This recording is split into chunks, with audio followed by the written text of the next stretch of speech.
This week, the refreshed Model Y launches in China and has at least 3 new features that no one is talking about. Yeah, and Tesla has officially recalled the latest self-driving computers in almost every single new build, but it's not just a software fix. And Elon criticizes LA's fire response and then jumps in to help. All that and more starts right now. Speaking of criticizing, are you seeing what's happening with the Model Y reception? People have mixed views, including us, and we're going to get to that in a second.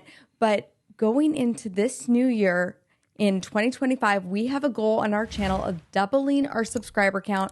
All you have to do to support us is just subscribe. We know we have 1 million people watching every month, so it's a pretty easy thing for you guys to do. Not everyone is subscribed. Also, if you're listening to this, it's available pretty much everywhere. It's being featured right now in TuneIn on every single Tesla in the Browse feature. Just add it to your favorites. That's all you have to do. We really appreciate it. It goes a long way. All right, should we just jump right into it right now? Let's do it. Let's talk about this Model Y launch in China. So the new Model Y is here. We know exactly what it's going to look like now, and it basically matches up with what we expected. The front light bar is there, matches Cybercab, Cybertruck. The rear indirect light bar is there. The battery pack, 62 kilowatt hour. That's the standard range or lower range model. 368 miles. Keep in mind, these numbers are CLTC, which is the Chinese standard, which kind of typically goes really high end on these numbers versus what it actually ends up being in the US with EPA. And then all-wheel drive, 446 miles is what CLTC says on a 78 kilowatt hour battery pack. Now, when you kind of look at this, extrapolate the numbers based on what the Chinese numbers were before, you're still getting about a 3% bump in range for roughly the same battery size. So do the math really quick for all of us out there that aren't quite as fast as you. 3%, like what range do you think we'll actually see when it goes to EPA? 10 to 15 miles, I think. We're going to see a 10 to 15 mile range. I believe long range Model Y right now is 316 or so miles, so 326 is what we should expect. The rear wheel drive Model Y long range is 337, so 347, maybe 350 miles on that. So it's a nice little boost. I still would have liked like 500 miles. Yes. I feel like we're starting to see that now with some other EVs, and it would have been nice to have that here. Well, that's where some of the stuff started coming, right? A lot of people, first aesthetically, were not into this design.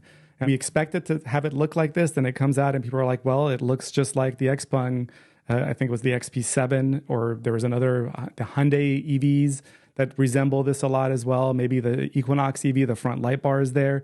So a lot of people, and I think more people than not, at least over on the platforms. I disagree. I actually really like the design of it. I think it looks really cool. I like that they're really going forward with this sort of like that whole light bar, which is the Cybertruck and the Cybercab, and now it's almost like the Cyber Y. And I think it's like the future. I want it to grow on me. Maybe it will eventually. I definitely like the Cybercab design. In this particular one, there's a couple things about the elements in the front. Somebody actually posted, what if you took this and the front light bar just kind of took away the part that connects the light bar from the front trunk area away and give it an Iron Man look, and it would look a lot more attractive. And they actually did it on Photoshop, and it does look pretty impressive there as far as that design. But it's part of the branding now. I see it. I like it. I like the way it looks at night. I think it looks really cool. The only thing that it's hard to tell if I like it or not, because you're see looking it in person, at yeah. Sometimes in pictures things look different, but where the front trunk opens is kind of those lines on the body where it goes up, and in some pictures it looks really abrupt, and I don't know if I like the way it looks. I feel like the old Model Y, and maybe I'm looking at the Xiaomi C7. It's not the Su7. It was U7. the other one. It's the P7 that looks like it. Oh, that's the Xpeng. Oh, sorry. It's the Xpeng. Gosh, all these Chinese cars. I have to keep them straight. But if you look at that image next to it, the way the front trunk opens is kind of like over the hump. Yeah. And so in those pictures, it looks better versus this new refresh. I personally, when I saw the refresh Model 3 when it first came out, I was like, that's beautiful. That's attractive. I didn't get that same feeling with this one. And again, obviously it's bulbous. It's a little bigger and taller, so it's going to stand out a little bit as being less streamlined. And Tesla's, with this redesign, trying to make it more streamlined, more attractive. But it does have a lot of features that when you look at this and you're thinking, hey, where is my 500 miles range? Where is steer-by-wire? Where is 800-volt architecture? None of those are there. But you're getting the price you want. Yeah, but the price, possibly remains roughly the same. We know the coefficient drag is actually reduced from 0.23 on the Model Y to this new one being 0.22. So it's more efficient, which is where that range comes in. And a couple other features, Kim, that a lot of people haven't talked about is the new glass roof and windshield coating that they've put on this particular Juniper Refresh Model Y that's not on the other Teslas yet that we know of.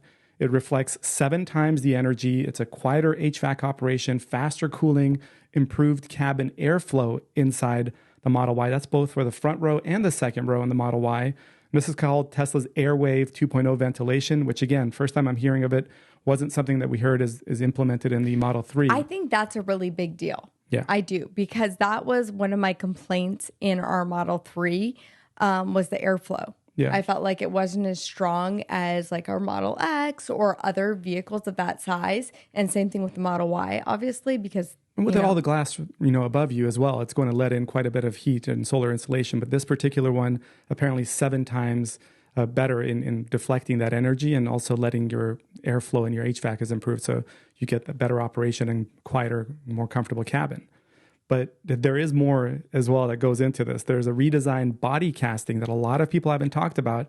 Again, doesn't show up as, you see these images and that's the first thing you kind of cling onto. But the body castings, the number of parts is reduced in certain segments of the Model Y from 70 down to 1 for certain parts.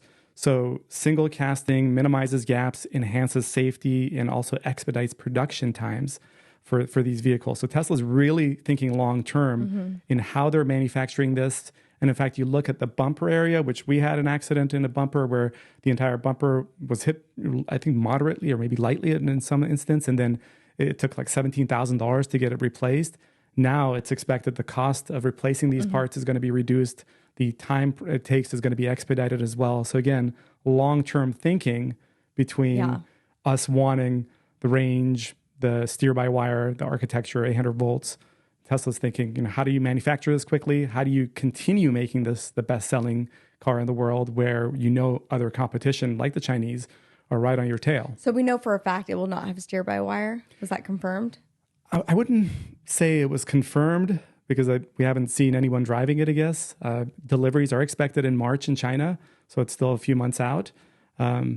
But you're right. Yeah, we don't know for sure. We don't know for sure. I wonder, though, I could see them holding that feature for some of their more premium vehicles, like Cybertruck now, price-wise, is a more premium vehicle. Model X and Model S, if they held that off for those, perhaps. But it is something, we're starting to see in other EVs that people are comparing it to. We're starting to see that. So it is a competitive feature to have it, but it's also something that's more important when you have a bigger vehicle for driving and parking and all that kind of stuff. For sure. And this has the front camera included. These are things that we kind of saw in those initial spy shots. There's expected to be a smoother suspension setup. The LED ambient lighting is there. The steering wheel looks the same. One thing though, Kim, the steering wheel doesn't have the turn signals implemented into it like the Model 3, Model S, and Model X, the Cybertruck. So it has a new design stock. It has a turning stock, but then it does have swipe to drive.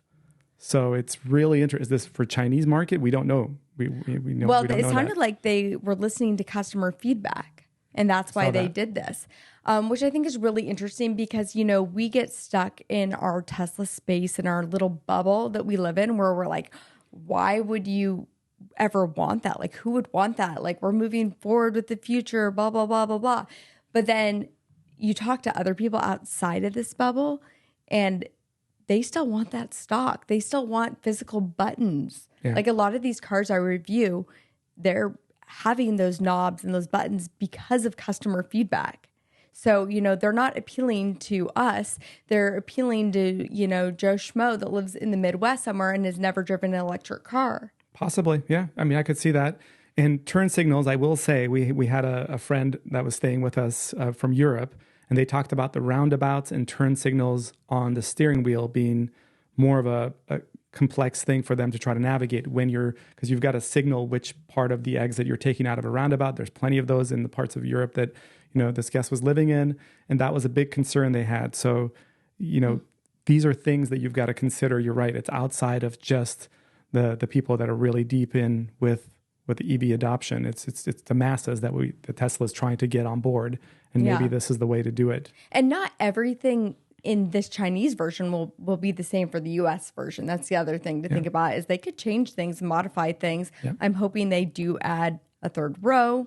Although I do really like that I saw that they now have the seats can fold flat or power up. Seats. Power seats. Power folding seats. That's a big deal because it's super annoying. Even with our Model X right now, like they fold flat, but then you have to go around to the center roll. Yeah, if you're not really big or tall, you're not going to be able to reach it. And for you, I know you always struggle reaching the seats. I have to open up the wing to be able to push the button to pull it back up again. I have to walk around. But if I had a button to put it back up again, it would make a big difference for me because I do use my vehicle to haul a lot of stuff. Like there's a lot of cargo capacity inside of a Tesla that people don't necessarily realize. But you can fit a lot of stuff in there. I've done a lot of videos with that. And there's a lot of talk too, Kim, about why China. China seems to be getting these. They got the Model 3 first. Once again, they're getting the Model Y first when it comes to these refreshes. Why is China being picked when it's a U.S. company? China makes the most sense because if you look at the market in China, they're years ahead of where we are in the U.S. when it comes to EVs and their technology. So they have to, if they can be competitive in China, then they'll be competitive in the U.S. Like the U.S. is not, if you're looking at the world, the world is not just the U.S. So you have to start with where the most competition is. Yeah, China is the world's largest car market. It's also the largest EV market in the world. That's where the stiffest competition for Tesla is, and BYD as well. So if they get a foothold in China, then, especially off with a new introduction of a new product here, a refresh of a product here, that bodes really well for their sales, for investors, and just for the company as a whole.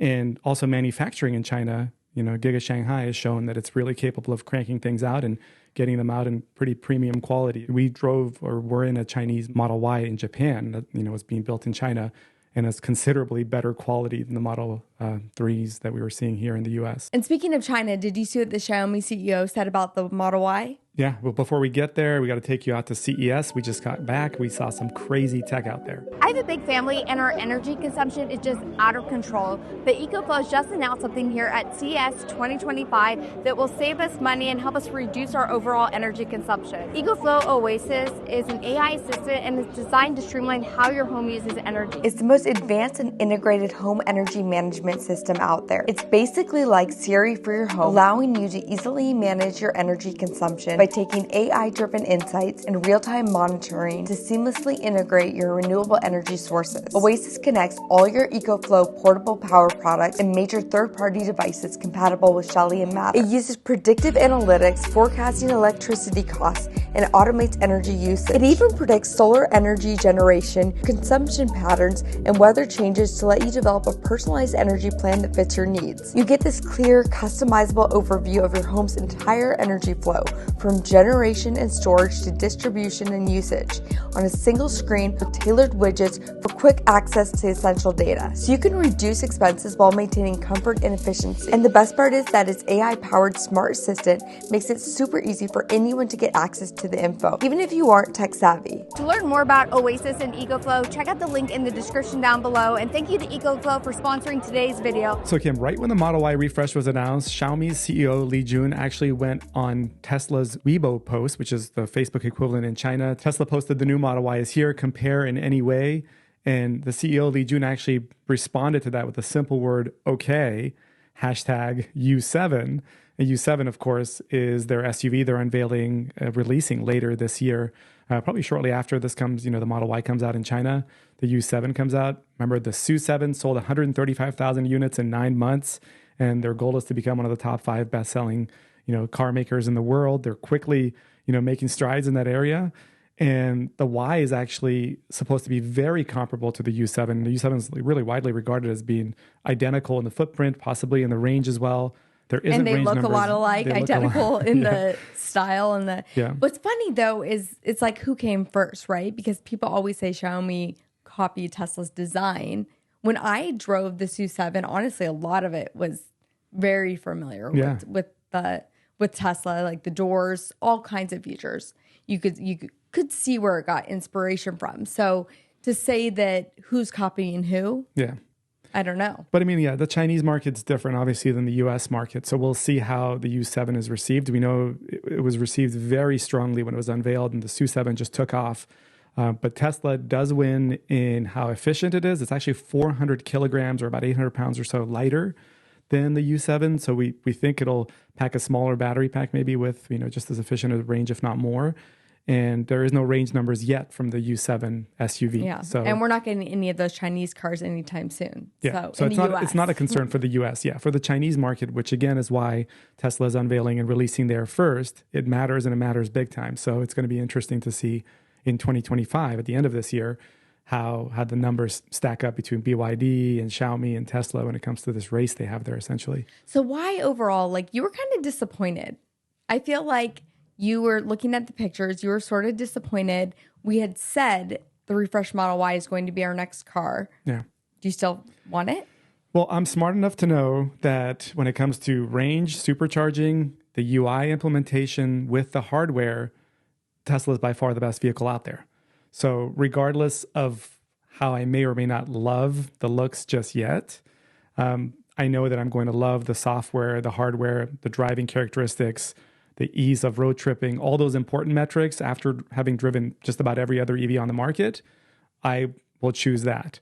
But I wish it was, honestly, if that light bar was shrunk down like that photo that I was referencing, where it gives you that Iron Man vibe, looks maybe a little bit more like the refreshed Model 3, then I may be more excited. I was excited about the light bar, but the way it came out of It could just be the way it looks in those images. For sure. And here's what I'm going to say. Mark my words on this. I think a year from now, everyone's going to be talking about how they love the design. I think it's one of those things where it looks different at first, and it takes you a minute because you wanted like a soft refresh, kind of like Model 3 and Project Highland, and was more of a soft refresh, I would say. They still got headlights that were different. And yeah, but this LED. is like a bigger body change. Okay. So people have to wrap their head around it, and that always takes a second. Change is hard. So I think a year from now, you're going to be like, oh, I love it, blah, blah, blah. Tesla's so progressive, their designs. That's what I think. But the light bars do stand out. Yeah, I will say. What do you guys think? Do you guys love that light bar, or do you think that, Tesla should have just kept with what they had? So while we were at CES last week, the fires broke out all over LA. We've all been watching it. There was a lot of pointing fingers. Elon Musk initially went on Twitter and he talked about climate change. He said that climate change is real, but it's happening slower than we think it is. He also said it had to do with nonsensical overregulation and bad government. It got very political. I'm not going to get political, but I did want to talk to you about something he said about climate change, because you're a meteorologist. You've followed climate change for a long time. We know it's real, but do you think that it's happening slower than what he's saying or what he's leading on? Well, he said in the past, he's definitely said it's happening at an expedited rate. And it seems like in recent years, he's kind of toned that down a little bit. And I'd be the first person to say Elon Musk knows a lot more about a lot of things in the world. Climate and weather, he does not know more about me in those two areas. So my Asperger's is just as strong in that area as his is. When you look at this, the expedited nature of everything, it's absolutely happening at a rapid rate, but that's maybe up for you to decide on what you consider rapid. So, sea level change, for example, 8 inches of rise since 1880, it's about 20 centimeters. But 4 inches of that, half of that has happened since 2000. So in the last 25 years, our sea levels have risen 4 inches, where the previous 120 or so years, it was another 4 inches. So you look at this for every single metric. When it's temperatures, parts per million in the atmosphere, and CO2s, they're all increasing in the last 2 to 3 decades at a far more rapid rate. And our oceans are actually absorbing about 90% of the excess heat that the planet has generated in these last few decades. That, of course, puts the ecosystems off course. And then you have a thermal expansion in the oceans. And then you have sea level rise. All of this just kind of feeds itself one after another. So if you were to ask me, is it happening at a rapid rate? The numbers based on what we have available, and you can even look at the Mauna Loa Observatory, which is the most consistent, most reliable CO2 emissions observation point on our planet, and look at the parts per million in CO2 emissions that have gone from, I believe it was 417 in 2020 to 419 in 21 to 421, I believe, in 22 to now 425 as of December 2024. So, I mean, it's increasing, and it's a very steady increase. So I don't know if I would agree with it being not a rapid increase, because the past few decades have been very rapid compared to the previous few decades. And of course, you can look at this and say it's cyclical. It's happened, about 3 million years ago, way before there were humans. Carbon emissions at that point were about 400 parts per million. And when you look at this, you can actually look at ice core samples. There's bubbles that are stuck in these ice core samples down in Antarctica. You can take them out, melt them, and very accurately measure exactly 3 million years ago's carbon emissions. And they were much warmer at that point, 3 million years ago. The sea levels were much higher, and the planet was definitely not inhabitable as we know it today. So is it headed in that direction? I'm not here to say it is or it isn't, but I am here to say that it's happening a lot more rapidly than that period of time where it took millions of years to get there, where it seems like it's taking, hundreds of years or even decades in recent years to get there. So do you think the fires are a result then of climate change? It's definitely exacerbated by climate change. Absolutely. There's no doubt in my mind it's exacerbated by it when it comes to the extreme, levels of fuel that are there. You get extreme rain events, followed by extreme droughts, followed by extreme heat. And then there's a lot of evidence to suggest that tropical systems are not only getting stronger, but they're becoming more frequent. All of that is present in the data. So when I, live and breathe this stuff since, the late 1990s, really. Yeah. And for those that don't know, PJ is by trade a meteorologist, and that's what he's done and why he wasn't on our channel, because he was on TV talking about weather for the last, since college, basically. Since early 2000s, yeah. So that's where I am. But I'm not necessarily saying that Elon is saying that this climate change didn't exacerbate this. He didn't say that, he didn't verbalize that. But it does always seem like it turns political, whether it's climate change or these sort of natural disasters, that politics quickly, rear their ugly heads into it. Regardless, though, he was able to come in, regardless of politics and whose fault it is and who does what. Everybody always wants to point fingers. He was able to come in and offer Starlink to everyone to get Wi-Fi, actually delayed some Cybertruck deliveries so that he could get Wi-Fi out to everyone there. Yeah. I wish that Wi-Fi was included in all Cybertrucks, though, or in all Teslas. I wish that was in the new Model Y.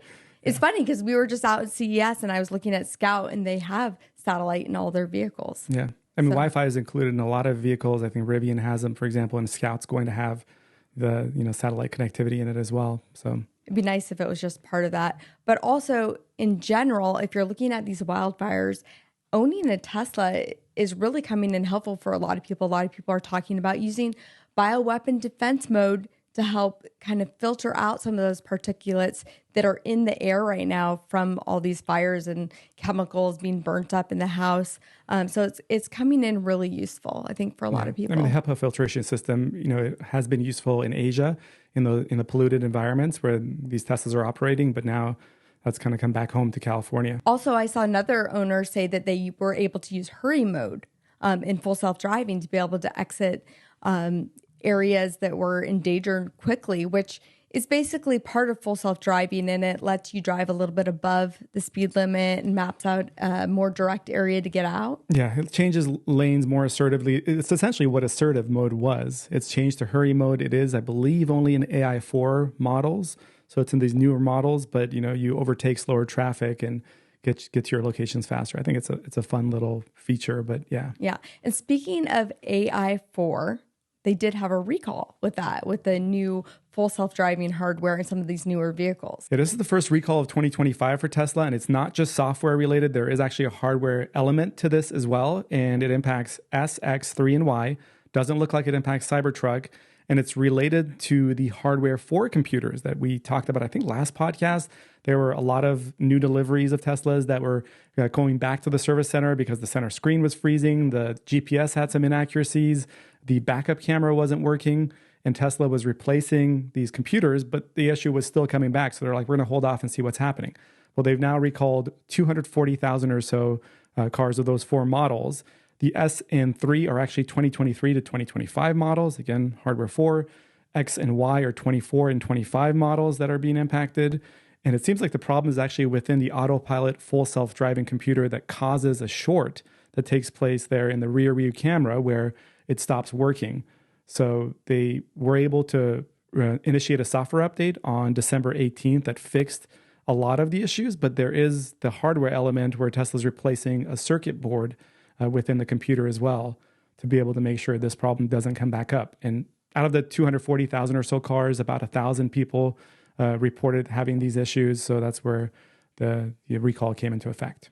And if you do own a vehicle with Tesla, it's very easy. They usually just notify you if you need to do something. I imagine they'll have rangers come out to your house in some cases if they're able to, or else if they don't have rangers, you'll go in and they'll take care of that. Or, and maybe this is not quite happening yet, but you'll be able to ask Grok in your car if you have a recall. Yeah, so we saw hints of Grok coming to all Teslas, and it looks like it's just about confirmed now. At least Elon playing video games. He was streaming over on X during one of his late night gaming sessions, and there's even an audio clip of him explaining that Grok will come to all Teslas, and it'll be able to, answer any question you have using that advanced language learning model from XAI. Grok and Teslas is coming soon, so you'll just be able to talk to your Tesla and ask for anything. And really what separates Grok and makes it more unique is that it's using real-time information, whether it be from X or the internet, and going through finding as more reliable sources there from real-time info, and then sharing that in kind of a human like voice assistant that's able to engage with you. You really prefer it to ChatGPT. I do. I like that GPT's got its own app where Grok, you've got to go into X, then you've got to go into the Grok tab, and I'm sure they'll eventually roll something out where it's more independent, but I do like it a lot. It seems to be really current. For sure it's current, and that gives it more accuracy than some of the stuff that you'll find on GPT that sounds right, but then when you double check, it's not right. So in the future here, you'll basically be able to have a conversation with Grok in your car. And I was just watching Interstellar on Netflix, which is a great movie, by the way. And there they have their robots and they're having full conversations with them. And it's very human-like with sense of humor and telling the truth and things like that. So I imagine that's where we're headed, which is kind of weird to think about, but also sort of cool at the same time, that it's like having a companion with you on a long road trip. You can ask questions about your recalls or restaurants or That's true. Any of that stuff. Any of that, you just ask and it will be able to respond to you. Even if you're curious if the new Model Y is going to get the 7 seats and if that's coming out first, you can ask it and it will literally scour the web and find up-to-date sources that make references to it and explain to you in a way where you're like, this is what we think will happen. This is what we know so far. So it's a very intuitive, in-depth response. And, back in 2023, I think it was early 23, China released more of a region-locked smart assistant for their Teslas. And that's what we've talked about in the past, where it kind of gives you the stock price, the weather. This is going to be a lot more in-depth when it comes to the language learning model. Do you think, though, one of the things, we were just in CES, so obviously all that is fresh. A lot of the vehicles right now are doing stuff where they're using their cameras to be able to take your heart rate, how tired you are, all that into account. Is that going to be included with Grok? All those things like your health status of you as the driver. Because you think about it, like with Tesla, we have these cameras that are on us, watching us, counting how many yawns we have, how many times we close our eyes. I mean, those are internally there for Tesla. I know that's part of what it uses when it comes to just the vision-based approach of being able to see if you're paying attention. And internally, if you look at some of the FSD footage on, I think it was AI Day or one of those events they had where they showed the internal footage, it does count how many times you've looked away. It does count how many times you've yawned, the state of your eyes. So Grok is going to be like, Kim, you seem kind of tired. I'm going to take you to Starbucks. Yeah, it could. And then it will just drive me there. I'm not mad about that. Also, Grok's going to be able to take you to superchargers and tell you how many people are at the supercharger, all that kind of stuff. And then speaking of superchargers, Mercedes is also getting access to the Tesla superchargers in February. That's right. They're coming in and with an adapter too. You've got to get the adapter from Mercedes. It's actually cheaper than most of the adapters that I've seen other OEMs sell. $185 is what this one is. Some, of course, have included it for free. But yeah, I think it should be included, honestly, because a lot of these OEMs said they were going to build their cars with NACS implemented inside of them. And then they're like, no, actually, we're going to charge you for the adapter for a little while. It looks like it's coming. It's coming in 26 now. We kept saying 25 is when it's coming, but I guess it was coming in form of an adapter. Now we think it's going to be implemented into Mercedes beginning in 26. But right now, your U.S. drivers will get access beginning in February and then Canadian drivers later on at the end of the year. But we've pulled up to Tesla superchargers, and it's been kind of a nice little surprise to see the different EV makers that are slowly starting to pull up and charge next to you. And take up 2 lanes. Take up 2 lanes. I know. That's the first thing I feel like when I go to review a car. I'm like, where did they put the charger on here? Will it work?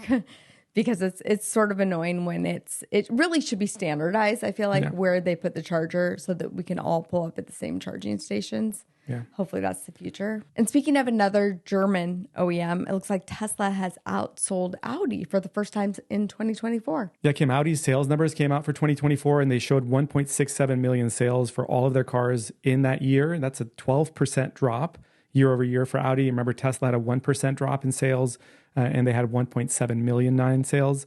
But what's really been interesting, of course, is seeing Audi struggle to really get adoption in the EV space. So, they've had some of their EVs that are really compelling. The prices are extremely high, but when it comes to moving them on a global level, it hasn't happened. And in fact, 8% of their sales, 164,000, were EVs. The other, 1.6 million were all gas cars. And this is the first time in a few years Audi's sales numbers are actually dropping year over year. And we know they've struggled really trying to kind of build out an EV lineup.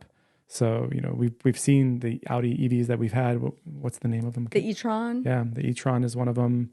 The owners love them. The owners absolutely love them. And, they're not wanting to get Teslas in some cases because the Audi experience seems to be a lot better. We met an owner in Japan who loved his more than his Tesla.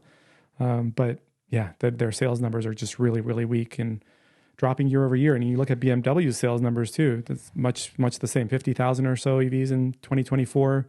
But it's still more than double what Audi got. I mean, the transition's happening. It's happening now. So if automakers are not seeing that it's time to really put money and invest in having a good electric vehicle, it's not even just a good electric vehicle, right? It's got to be affordable. Affordable, yeah. Like, these are all good electric vehicles. If they were $40,000, they probably would do a pretty good number of Tesla sales. Look at what Lucid is doing the other side and making the very high-end expensive vehicles. So, they could go that route. But if they really want to make money, they need to make an affordable EV. Yeah, but Lucid has big backing, but it doesn't have money just, available everywhere to go cheap off the bat. So when it comes to these other EV makers or these other car makers, Audi and BMW, you think they have enough financial, lifeline to be able to do something more affordable, but these are also premium car makers. Yeah, I guess we'll see what will happen with them. Yeah. Audi could always do what Rolls-Royce has done and go the top of the line. Rolls-Royce actually this week is saying that their Spectre is their most popular vehicle. And that's their EV Europe, right? In Europe, which is a super expensive, it's like super $400,000 or $500,000 starting price. Yeah. I was able to go see one, and it was super nice. But that's their most popular. I don't know by most popular if they're saying the most searched, that doesn't necessarily mean. But the people those are buying not going to make, headways when it comes to getting EV adoption. I mean, Rolls-Royce buyers obviously are not going to move the needle when it comes to environmental efficiency and moving towards that direction. But yeah, it is interesting to see the demand is there for something that is extremely premium and high end, and that those buyers are leaning in, because Porsche kind of said, hey, we love our electric vehicles, but we're still, investing heavily in our gas vehicles because our owners want that. So maybe Audi needs to do something like that. I don't know. What do you guys think about all this? Put your comments and what you have to say down below. We do try to read those, and it also helps us form our next podcast and discussions with what you guys have to say. And if you want to get more involved, consider becoming a Patreon. Yeah, our Patreon members, you guys get exclusive access to content, early release of this podcast, never before seen footage, on-air shout-outs, in addition to getting to ask questions on air as well. And we do have 2 members that have joined for the personal shout out tier. Yes, our newest member is Migs Dello, who joined the personal shout out tier. And then we also have a thank you to Richard Spicer, who upgraded his membership to get a shout out. So thank you guys so much. Also, if you want to help us out, all you have to do is just click that subscribe button. It really goes a long way. And we appreciate your support and just for listening and coming along and being part of our community. Thanks for tuning in.